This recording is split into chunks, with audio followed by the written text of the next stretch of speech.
Hello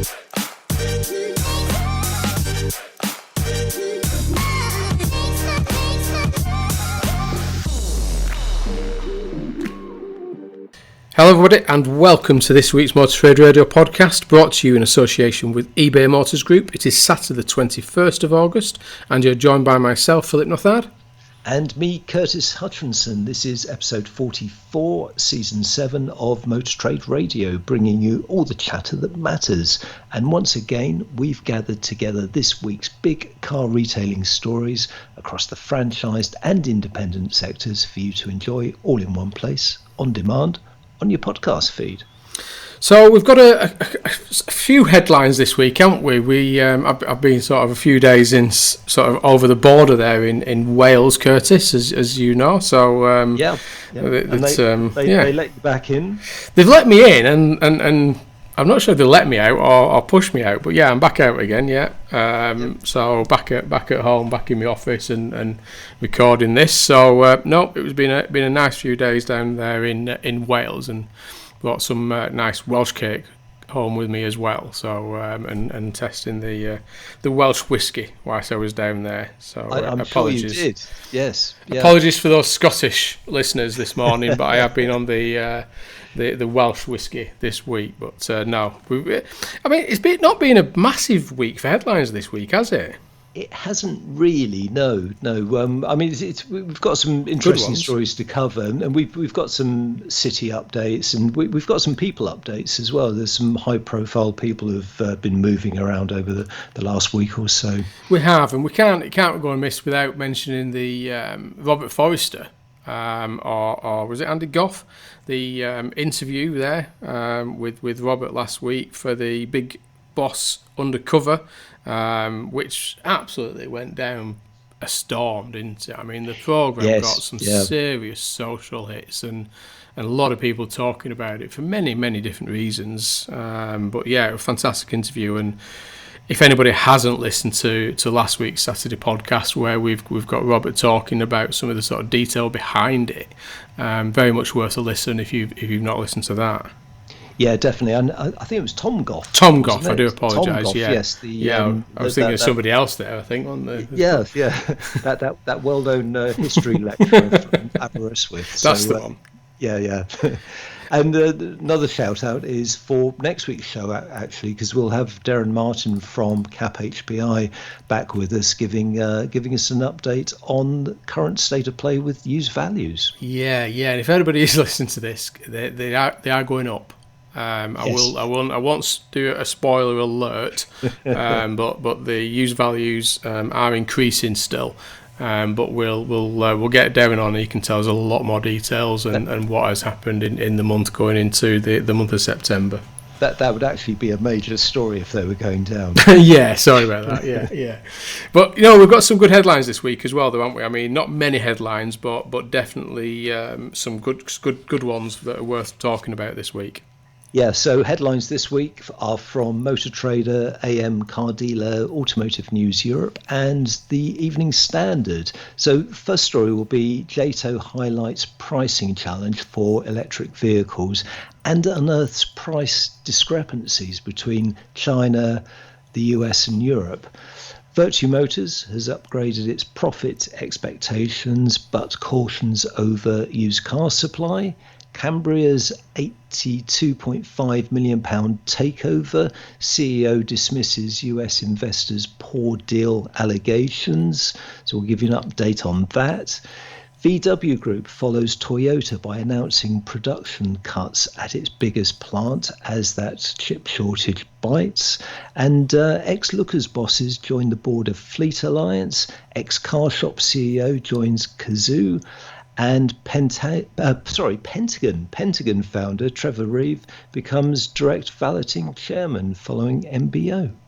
Yeah, so we'll get on to this first one, which is actually quite interesting now because the more we're talking about electric vehicles, we're moving to the point of that market share. So every time we talk about the SMMT registration updates, we're updating in terms of market share about electric vehicles. But JATO have done some great investigation into the pricing around electric vehicles and comparing the sort of European market to the US market against those over in China. And we are paying more, aren't we, Curtis? We are indeed, yes. So this story is from Motor Trader, and as you say, it's a review of the markets, and it is focusing on Europe and the US, and really comparing those two markets with China. Now, the researchers found that the pricing of EVs in China, which is actually the world's largest market for EVs, has actually fallen by a whopping 47% since 2011, while in the US and European markets, they rose by 38% and 28% respectively. So we're starting to see a huge chasm there in terms of price differences. Now, the piece actually goes on to explore that in May 2021, EVs were on average 52% more expensive than ICE cars in the UK and 54% more expensive in the Netherlands. Now, interestingly, in Germany, the average retail price of an EV is just under 40,000 euros compared to 37,000 euros for an ICE vehicle. But Norway is the exception to the rule, because the average retail price for EVs is actually less than ICE vehicles. So an average EV in Norway at the moment is 44,500 euros compared to 53,000 euros for an ICE car. Yeah, and I mean, you can see that. I mean, both are more expensive over in Norway, but I think a lot of things are more expensive in Norway, aren't they? Well, I think yes, yeah. From a bottle of beer through to what it is. Yeah. I think your Welsh whiskey would be very expensive. It would be, yeah, it would definitely be. But you can see where there is that price difference, definitely in like you say there in Germany and other markets where you do need the price of these EVs compared to its equivalent combustion engine does need to start come down, doesn't it, to get this price parity that everybody's talking about. Yeah, and the comment from JATO Dynamics in this piece in Motor Trader says the incentivization of EVs has supported Western manufacturers seeking to expand their offering as consumer demand has evolved. However, the industry's key players must start to address the price gap between EVs and ICE cars if they are to remain competitive with their peers in China. Yeah, and it's quite interesting. I think we both spoke to a leading industry boss this week and sort of talking about those electric vehicles coming from China because of the volume of output that they've got over there. Yes. And with what's going on with the EU exit for the UK, what's happening in the US and where the UK sits and where those products is possibly coming. And maybe these vehicles is maybe the Chinese are on their way to the UK, but we'll save that one for another day. And talking of industry big bosses, and talking about Robert Forrester right at the start of the show there with his undercover big boss, or big boss undercover, should I say.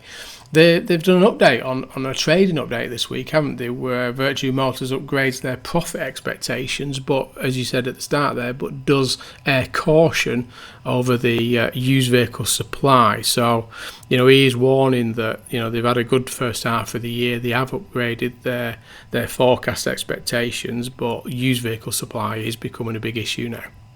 Yeah, and it's the risk of delays to new car deliveries later in the year that are being cited in this piece, which would see used cars snapped up even faster around the country, providing dealers can get hold of them. So, the reason I chose this story was, it's very much a sort of consumer-facing story, but consumer awareness now of the chip shortage is just growing and growing. So, interesting story here, and it does talk about the new profit expectations, which the revised expectations from Vertu. So Vertu says that its board expects full year pre-tax profits to reach between 50 and 55 million pounds, and that's up from previous expectations of 40 to 45 million pounds, and that's said to be as a consequence of the exceptional used car sales boom seen in recent months. Yeah, and they will. I think they're expected to announce an adjusted PBT of 50 million for the first half of the year trading, but clearly the assumptions in the second half obviously remain fairly modest, albeit talking about uncertainty levels remain high, as you've just outlined there, in terms of new vehicle supply and that impact on the used vehicle market. Yeah, now the next story is over at AM Online, and the headline is Cambria £82.5 million takeover. CEO dismisses US investors' poor deal allegations. Now, this is the latest in a story that's actually been running for quite a few months now. It's the proposed MBO of Cambria, led by Mark Lavery, and it's this week or tail end of last week, a new offer the latest offer was put forward, valuing the business at £82.5 million to take it into private ownership. But that's worked out at 82.5p per share. What did you make of this one, Phil? Yeah, I mean, they're obviously in the middle of a very critical time of Cambria now with the takeover. I mean, it's never going to be easy on an MBO. You're always going to have shareholders that have different views and different expectations for a business, and like I say, I mean, Mark and the team have increased their value up to the 82.5 million, which is 82.5 pence per share.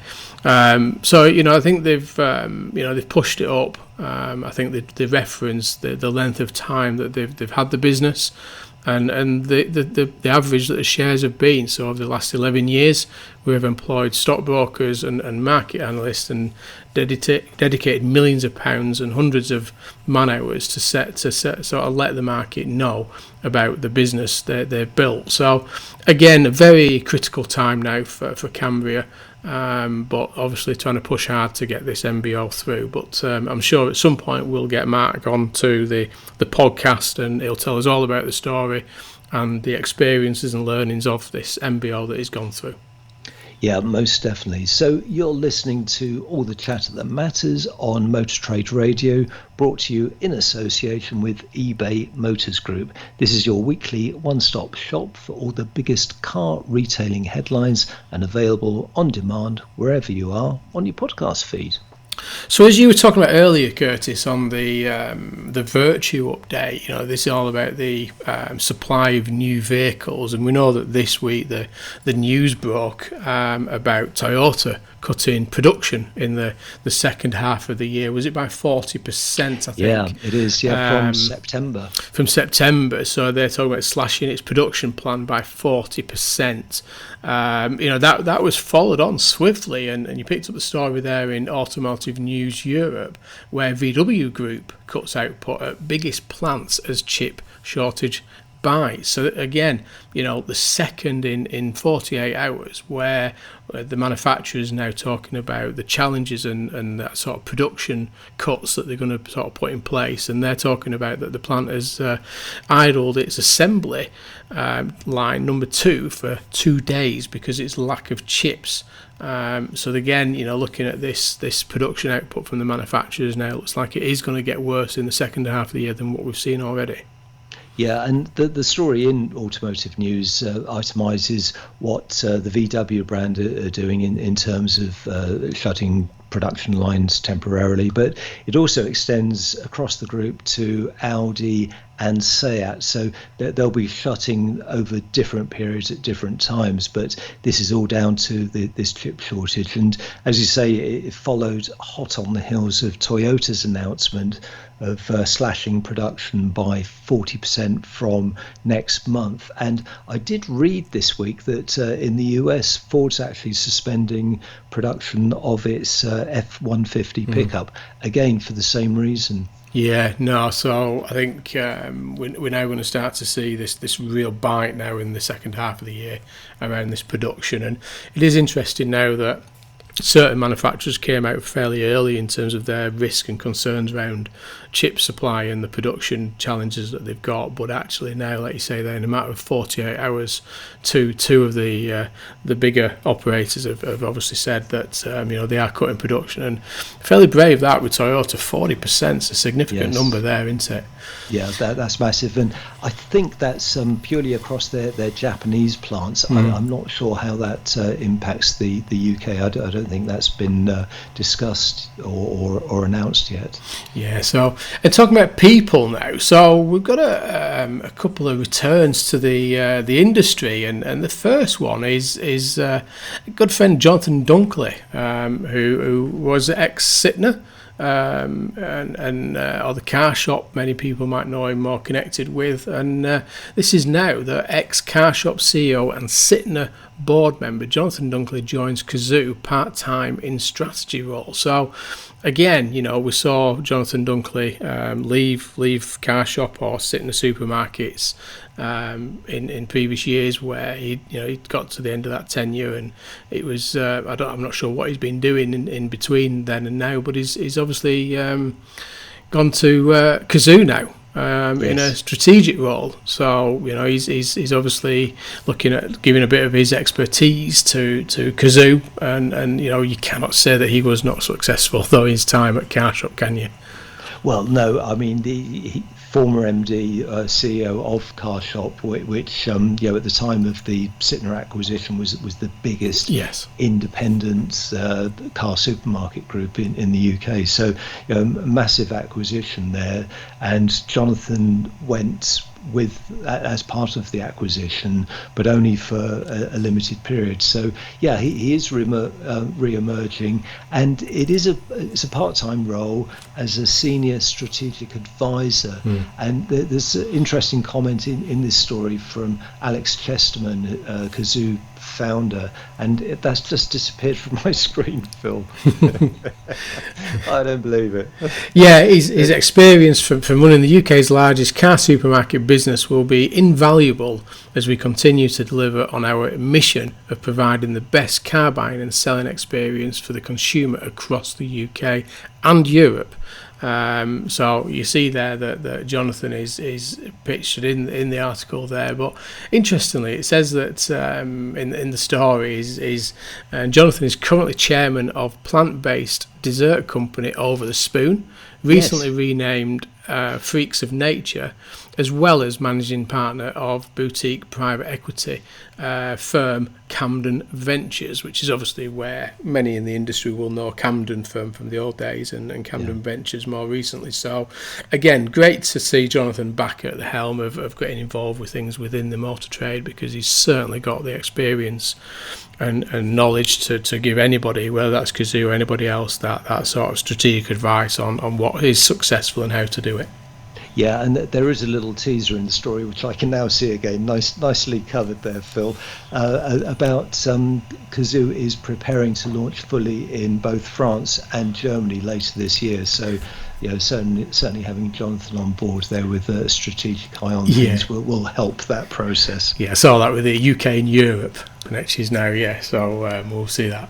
And two friends of the podcast, and great to see them back again, because the amount of times that we thought, I wonder when these guys are going to come back to the sector, and the story's picked up in Car Dealer, and ex-Lookers bosses Andy Bruce and Nigel McMinn join board of Fleet Alliance. So a great move for these guys, and a great business there for them to be joining with Fleet Alliance. So again, Andy Bruce is returning to the sector as chief executive, and Nigel McMinn becomes the chief operating officer, which I think were the same roles that they had at Lookers when they left.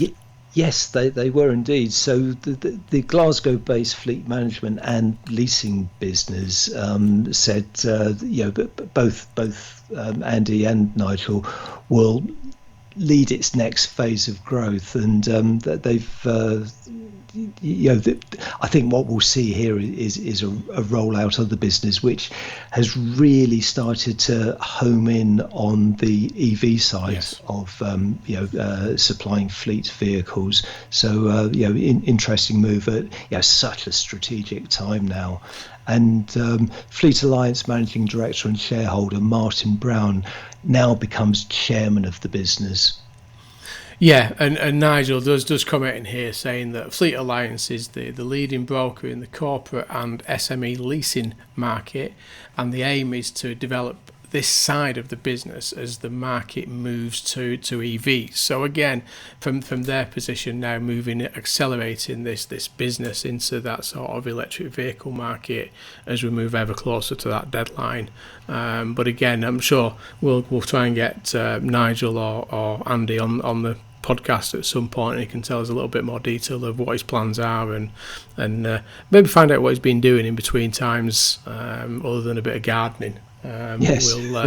We will see on that one. But yeah, great move by these guys, and a great move with Fleet Alliance there. Yeah, definitely. And the final story from car dealer, and it's another welcome return. So this is Pentagon founder Trevor Reeve becomes direct valeting chairman following an MBO. So this is former Pentagon chairman Trevor Reeve has joined the board of direct valeting as chairman following the business's acquisition in a management buyout.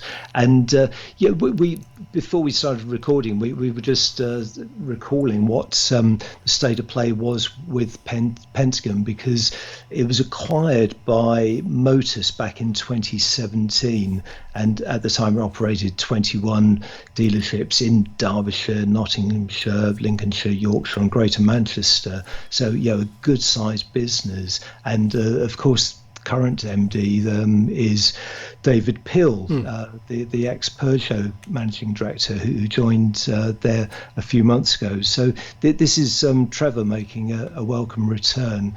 And what did you make of this one? Yeah, again, great move. Trevor Reeve is very experienced in the sector, well known in the sector as well. So a great move by Direct Valeting here to have him on board. And I'm sure that with Trevor in that role now at Direct Valeting, we'll start to sort of see and hear a lot more from these guys as we move forward. And they talk about the Direct Valeting of the board that to benefit from the companies moving forward. So again, see what does come from that.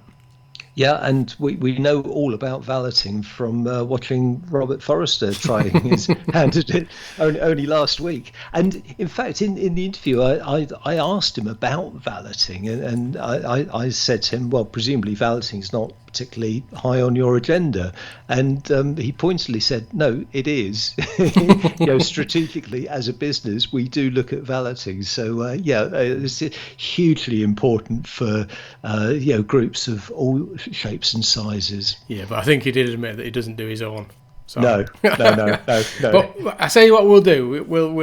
We'll add the Robert Forrester interview onto the end of today's show. So if you've not listened to the Robert Forrester interview, stay tuned, and we'll tag the Robert Forrester onto the end of today's show, as the headlines were a little bit light this week. We'll tag that onto the end as well.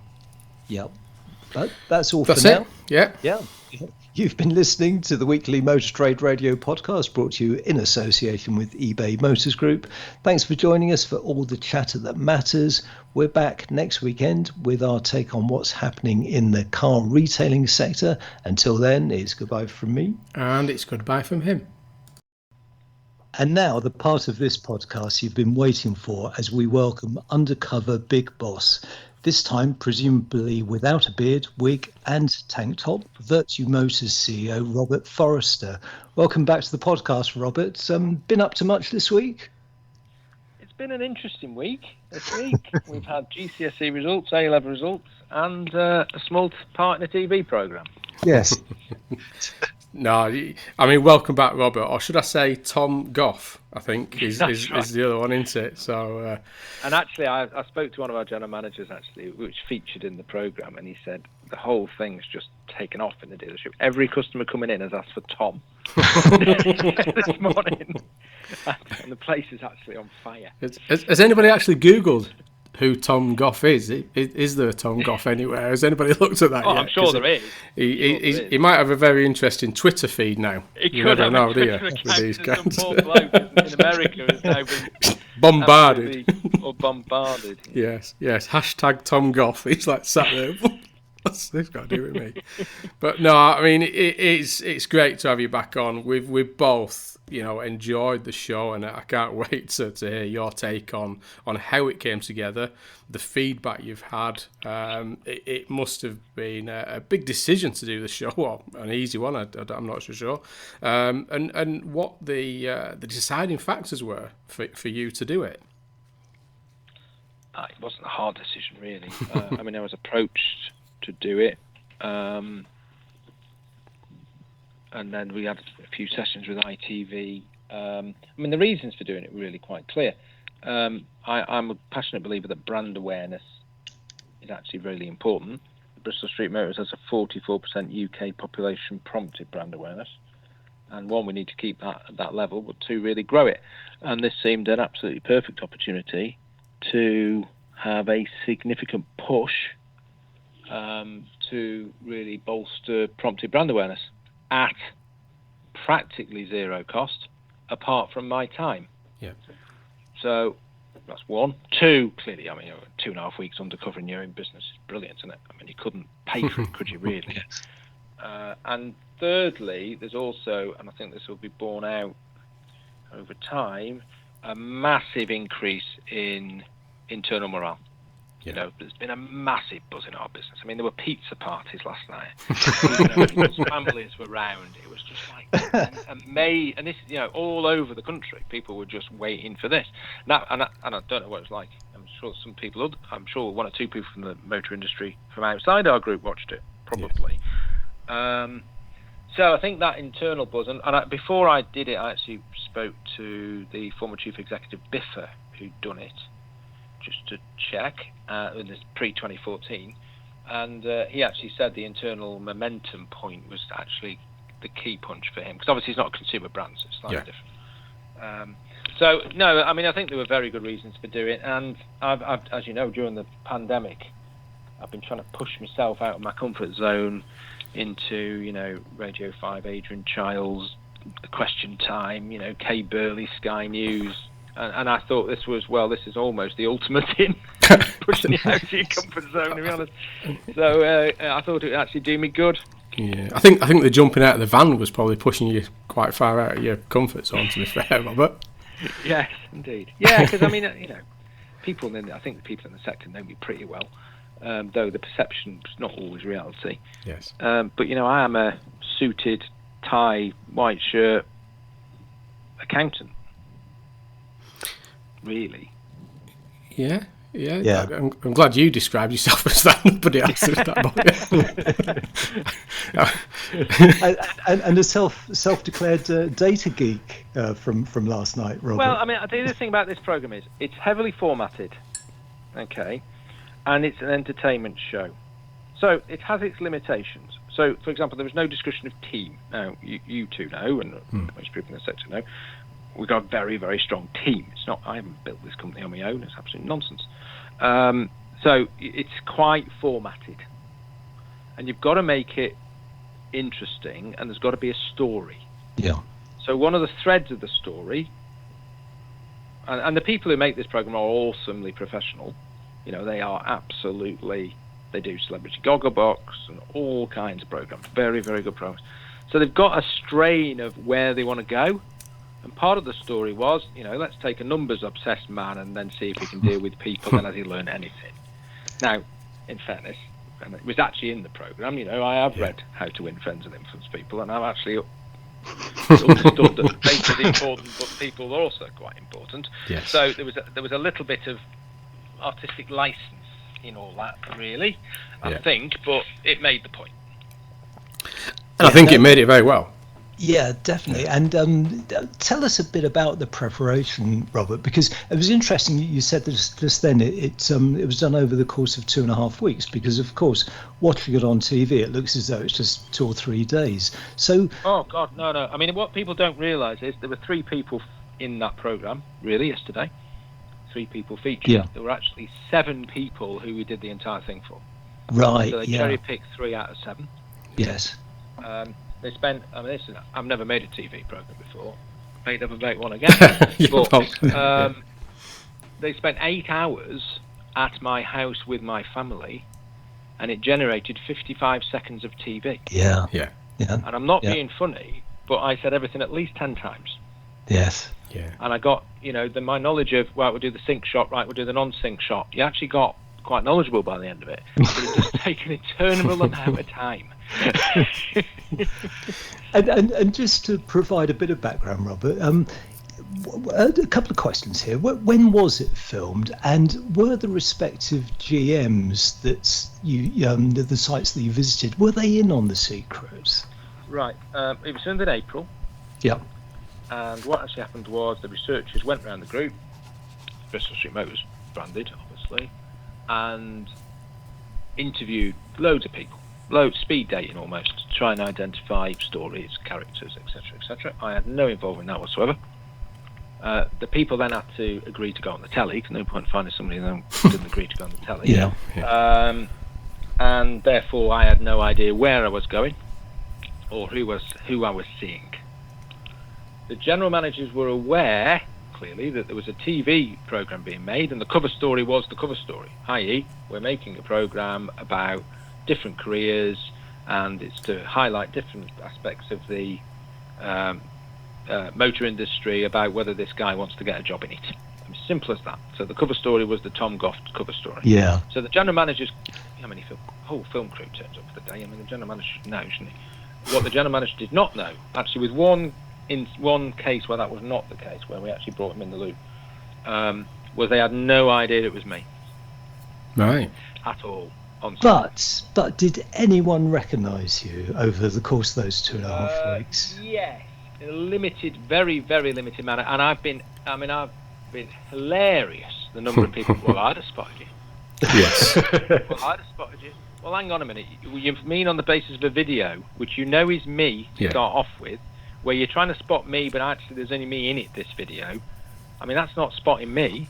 I mean, I was at Aylesbury Mercedes, which is next door to our Skoda business, and for once I wasn't mic'd up, because I was mic'd from 6:15 in the morning till 10:30 at night, to be honest.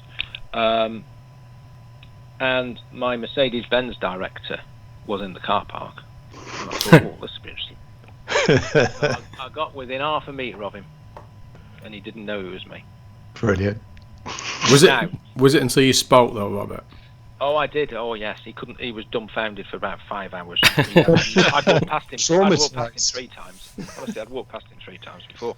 So that was quite amusing. The bit that, and there were isolated instances where a manager, and managers are probably more likely to have spoken to me, especially general managers. Yeah. I did have a general manager at one site who was visiting another site, and he kept hearing me but couldn't see me. And he got fed up with it, actually, and rang the general manager of the dealership and said, I'm sure I can hear Robert Forrester. And the general manager said, I think I need to chat with you, because he was actually in the loop already. So we just nailed him, and I met him in the car park and explained what we were doing, and he was absolutely flabbergasted, to be honest with you. So we had a lot of fun with that, clearly. Yeah. But none of those people actually knew who I was. Now, I think in the case of Lee, the van man, I actually think all the swearing, etc., came out from the fact I think somebody told him halfway through, if you want my honest opinion. Yeah. And I think he got nervous. Right, That's what I think. Yeah. I think he got nervous. I think all this, I don't think he'd have normally done all that, actually, particularly on camera. I just think he was in a panic situation. If you can imagine it, you would panic, wouldn't you? Yeah. So, overall, the whole thing was kept very much under wraps. And I mean, bearing in mind, in April we did the Terry reveal in front of 50 colleagues in Newcastle Vauxhall. Not a murmur.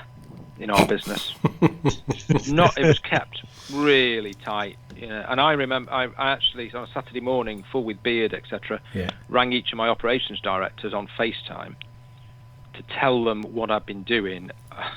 And honestly, it was absolutely comical. They couldn't believe it. And I mean, no idea at all. And I mean, you mentioned Terry there, but I mean, you tried your hand, and you mentioned Lee. You tried the car sales, you tried the van sales or the video in and social media of that sales of the LCVs, and as you mentioned there, Terry, in terms of the valeting. What surprised you about the challenges presented by each of those roles? Mostly, what's your key take? It was all fairly as I expected, if I'm brutally honest. I also did service reception as well, amongst other things. The valeting actually was the one that surprised me the most, probably because it's so divorced from day-to-day what I do, and I probably spend a lot of time not thinking about valeting. But it was actually quite a technical job. Different materials required different tools, required different chemicals, and I thought, valeting was a bucket, a chamois, a sponge, and a hosepipe. Don't let Terry hear you say that. Don't let Terry hear you say that. It was clearly a lot more complicated than that, and that did surprise me, if I'm brutally honest with you. With very little time as well to do what you need to do. With a lot of time pressure. Yes. It was a very enjoyable day, actually, that day, because it's like a day off, wasn't it? Really, it's so different to what I do on a day-to-day basis, and I was with such a top bloke. And would you say that valeting was probably the hardest then of all the experiences, including the reception side? No, I wouldn't. No, I actually think dealing with the emotion of Jevon actually was the hardest one. I think, because clearly, it wasn't catastrophic, but clearly there were cultural issues in that dealership, which are not entirely unusual. So this wasn't a massive shock, but I don't think we've got them in 90% of our dealerships. Which needed sorting out. Now, actually, they were sorted out not on camera. Yes. Yeah. That was good. But still, those who were fairly knowledgeable could read between the lines, and clearly Jevon was upset, and rightly so, in my opinion. And Robert, following on from that, it would be difficult not to be touched by your experiences with Jevon, the car salesman, who was clearly under pressure because of targets, and indeed Terry, the valeter, because of the uncertainty of being a contractor rather than. It's interesting with Terry. Terry had been there 8 years. Yeah. Most CEOs in FTSE 250 last 18 months. Who's more secure? Yeah. Terry was person number 5 back from furlough. So actually, it was more perception than reality with Terry. Yeah. But still, perception's everything, I guess, isn't it? So I thought that was actually quite interesting. Yeah, the whole definitely. Contract thing. Yes, and without spoiler alert, but you addressed that in the closing section, because he's now a full-time employee, isn't he? He is. He's a vehicle progressor, which is actually the job he was doing. And I think the industry will see some major changes in the valeting side of the business anyway over the next few years. The East Europeans are no longer here. There's big wage pressure.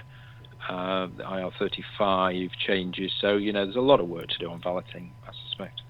And presumably valeting wasn't actually on your agenda as such. It's not something. Oh no, sorry, that's absolutely not true. We've had a valeting strategy committee for a long time. I've had one today. Yeah. And you mentioned with that, but you also talk about the 2-hour board meeting debrief. And obviously this is about the takeaways, isn't it? One of the reasons you did what you did in terms of that sort of operational understanding and to change the business from what you've learned from it. What can you tell us about those sort of debriefs? Because obviously I think the maternity leave wasn't covered on the show, but was that part of that learning or not? Well, it didn't actually come up in the show, but as part of there was quite a lot of things that I started. Actually, I work pretty well every day. Yeah. So when you're actually doing something different, your brain starts to think in different ways. So realised, and the pandemic has had a catastrophic effect actually on this, because I used to spend a lot of time doing this and I stopped for obvious reasons. Yeah.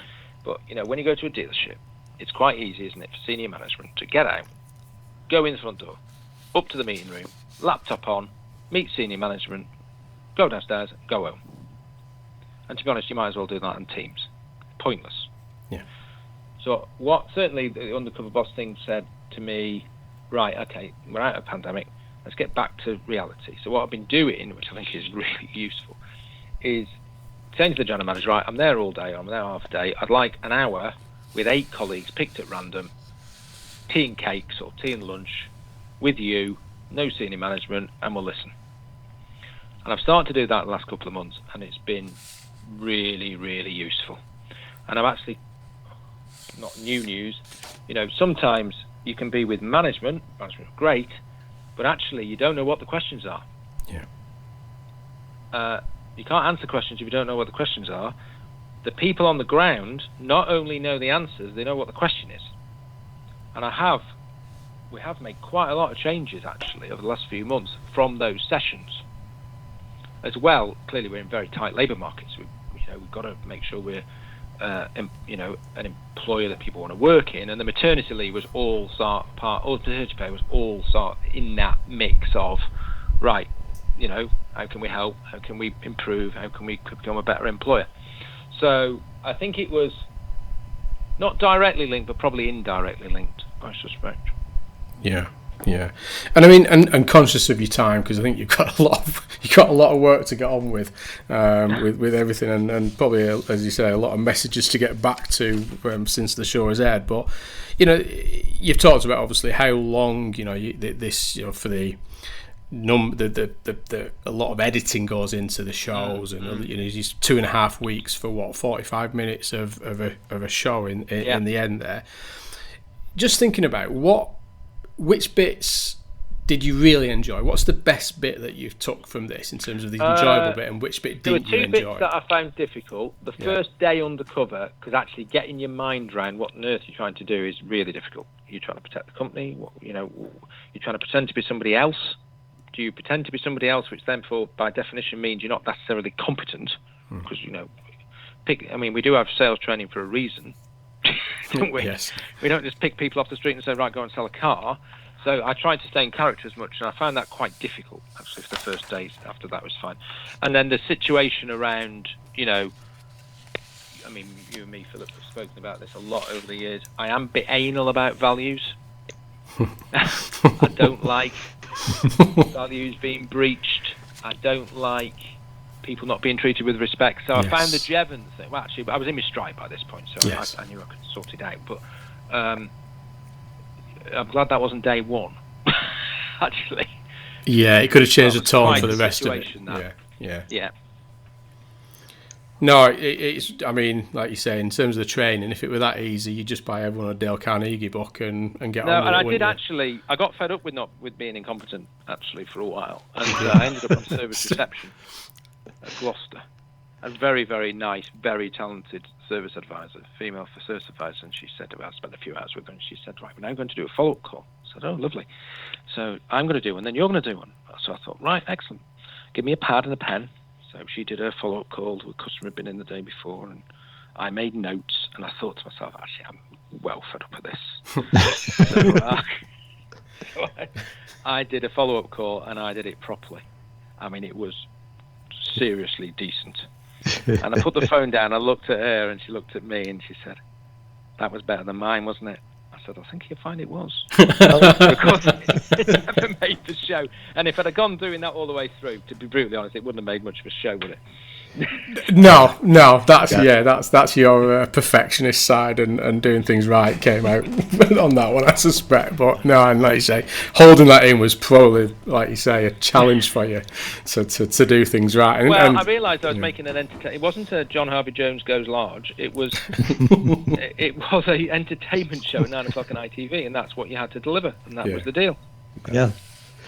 Well, look, Robert, many thanks for joining us and sharing some of your behind-the-scenes thoughts on the whole undercover Big Boss experience. And thank you also for providing a sort of welcome post-Olympics TV highlight in the Hutchinson household. It was very entertaining. And can you stay with us for our traditional weekly sign-off? Have you given me a script? You're going to have to wing it from here. That's right. No camera crew and script for this one, Mr. Goff. So take one. Here goes. That's all for now. You've been listening to the weekly Motor Trade Radio podcast brought to you in association with eBay Motors Group. Thanks for joining us for all the chatter that matters. We're back next weekend with our take on what's happening in the car retailing sector. Until then, it's goodbye from me. And it's goodbye from me. Goodbye from him. Perfect. Thanks, Robert. See you soon. Thanks, Robert. Excellent. All right. Thank you very much. Thanks. Nice one. Cheers. Okay. Bye-bye.